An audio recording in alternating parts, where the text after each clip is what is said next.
profitez pleinement, éteignez les lumières, mettez votre casque ou vos écouteurs, fermez les yeux, relaxez-vous.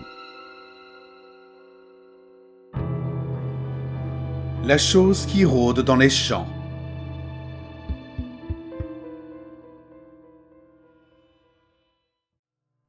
Il y a quelques semaines, les bottes de foin ont commencé à s'éloigner lentement de la maison. Chaque matin, à mon réveil, chacune d'entre elles s'était déplacée de quelques centaines de mètres par rapport à l'endroit où elles se trouvaient auparavant. J'ai supposé qu'il s'agissait de farceurs qui n'avaient rien de mieux à faire, et je l'ai donc ignoré. Au bout de quelques jours, cependant, les bottes de foin ont commencé à s'approcher des limites de la ferme. J'étais fatigué de ce jeu, et j'ai décidé de les faire reculer.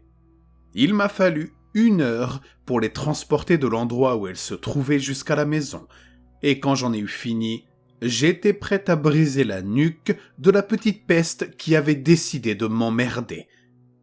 Le lendemain matin, j'ai trouvé chacun de mes chevaux décapités. C'est l'odeur qui m'a réveillé. Chacun d'entre eux était affalé contre le côté de son box. Il n'y avait aucune trace des têtes.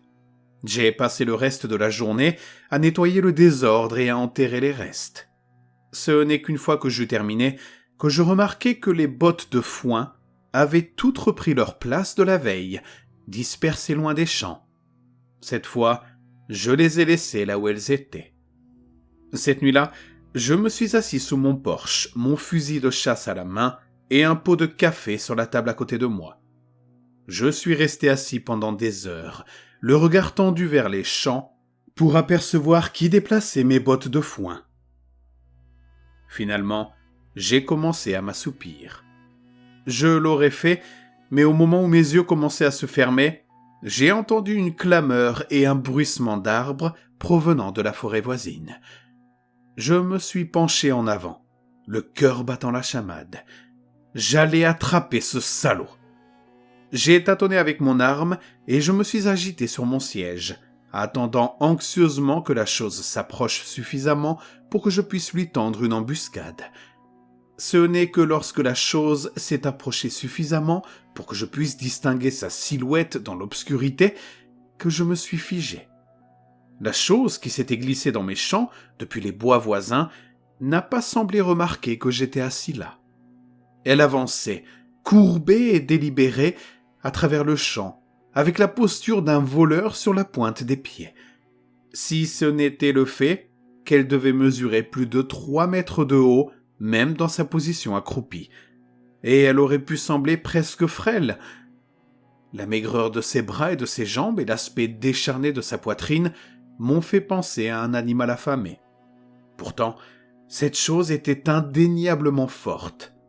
Et je l'ai vue hisser chaque botte dans ses bras avec aisance, et la déposer avec précaution un peu plus loin, ne faisant que quelques enjambées pour parcourir la distance. Je l'ai regardé travailler, déplaçant chaque botte de foin de manière réfléchie. De temps en temps, la créature se redressait pour regarder la position des autres bottes de foin dans le champ, avant d'ajuster légèrement celle sur laquelle elle travaillait. Avant de partir, la créature a regardé vers la maison. J'ai senti ses yeux me balayer dans l'obscurité, mais je n'ai pas pu savoir si elle m'avait vu ou non. Puis, elle s'est retournée silencieusement et a repris son chemin, disparaissant dans l'obscurité des bois. Il me fallut 1 heure avant d'avoir le courage de bouger. Au bout d'un moment, je suis rentré à l'intérieur, mais je n'ai pas dormi cette nuit-là. Ce n'est qu'au lever du soleil que j'ai osé sortir de mon porche pour aller dans les champs. Les bottes de foin étaient là où la créature les avait laissées. Étrangement, elle ne les a pas déplacées aussi loin qu'elle l'avait fait les jours précédents. Les bottes s'approchaient de quelque chose d'invisible dans les champs, et en les regardant, je me suis rendu compte qu'elles semblaient marquer une ligne.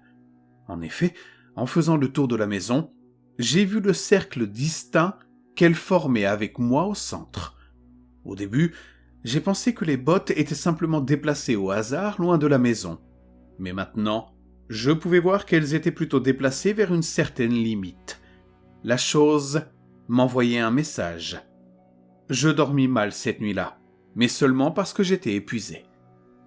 Le lendemain matin, les bottes n'avaient pas bougé du tout.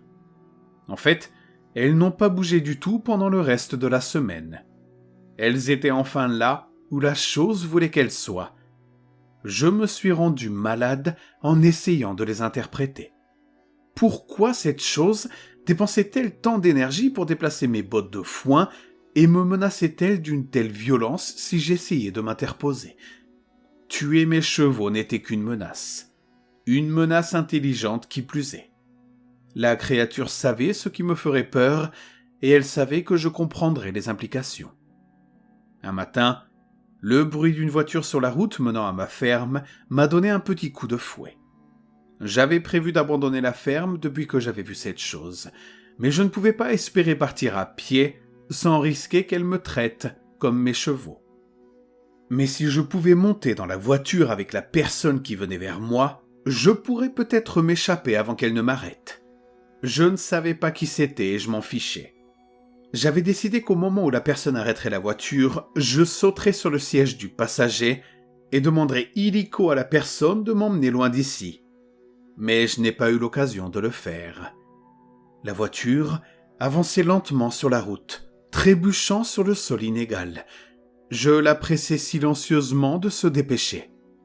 C'est lorsqu'elle est passée entre les deux bottes placées de chaque côté de la route que j'ai commencé à entendre un bruit sourd provenant de la forêt.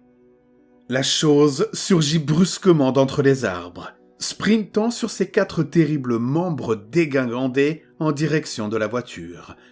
En quelques secondes, elle était là, bondissant sur la voiture comme un chat prédateur. En quelques instants, la créature s'est mise à découper la carcasse en acier du véhicule pour s'attaquer au conducteur. L'homme, quel qu'il soit, criait pendant tout ce temps, et je pouvais l'entendre même avec le craquement du métal et l'éclatement du verre. Ce n'est que lorsque la chose l'a écrasé négligemment dans sa main que les cris ont cessé.